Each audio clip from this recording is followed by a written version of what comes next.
Good evening. Hey, I just wanted to follow up on yesterday's video. Yesterday I did a video about the tired old question of who and what do you want to be in 5 years, which please, for the love of God, don't ask that question anymore. It's tired, it's old, and nobody wants to answer it, and you got to be bored even asking that question as a interviewer. So each day I'm going to give you a tip. So today the second tip is the horrible question of what is your biggest weakness, which is just something that I hope you guys aren't asking anymore.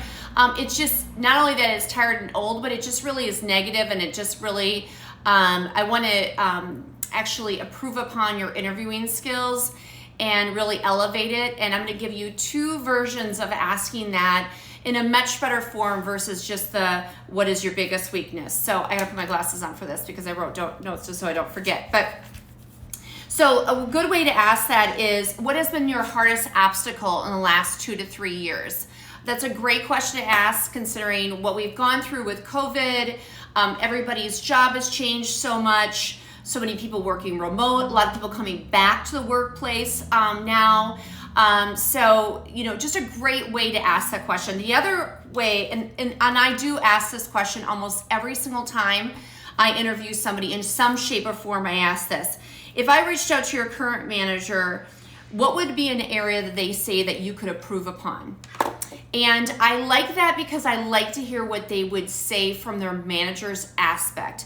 And I always say their current manager. Now, if they're not currently reporting to that manager, obviously I would say your most current manager.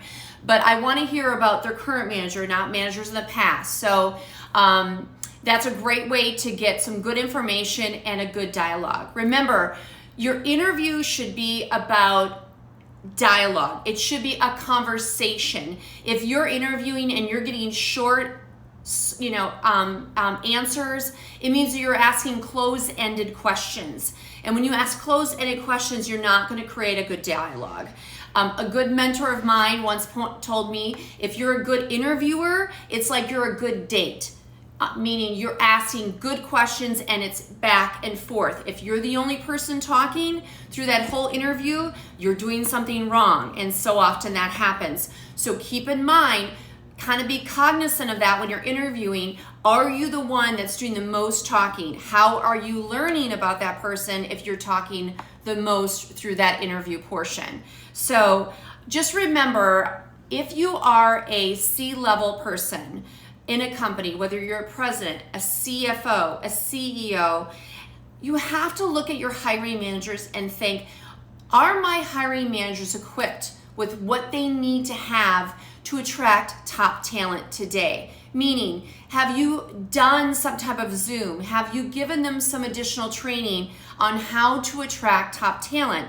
You cannot blame that on your talent acquisition team. If they're bringing talent to you and your hiring managers are not locking them down and bringing them, and you're not having a good return on your investment of people interviewing and giving offers and accepting, there's something that's broken and you need to figure out what's broken. So on the talent acquisition team side and internal recruiting team, you cannot just post and pray and think people are going to just show up. You have to put on your old school headhunter hat and go find the talent, seek them out, and get them interested. It's a relationship-driven type of work. It takes a lot of work. That's why recruiters charge so much, because it is not easy. If it was easy, everyone would be doing it. When you are a C-level person in your organization, you have to make sure that your hiring managers really feel good about interviewing and finding talent. Someone like myself, who's an executive coach, I'm executive recruiter as well, but executive coach, I go in and I help talent acquisition teams. I go in and help internal recruiting teams find talent, change mentality a little bit. Actually, instead of posting and praying, going and find the talent, maybe at a higher level than we're doing right now, because it's not easy. And to manage a bunch of different recs and be able to handle that is not easy. I've been in a talent acquisition team and I've been a talent acquisition manager. I know the difficulty there. On the hiring manager side, you have to look and say, am I bringing my A game when I interview candidates? And if you're not, then you may be missing out on great talent, and you really have to elevate your interviewing skills. So that's just my tidbit for today. I'll bring a couple more for the rest of this week. I'm going to start to try to do more videos, and this week I'm focusing really on interviewing hiring managers because I know how hard it is to find top talent. And if you get a great candidate in front of you, don't miss your opportunity to have a great dialogue with them. All right, have a great rest of the week. Thank you.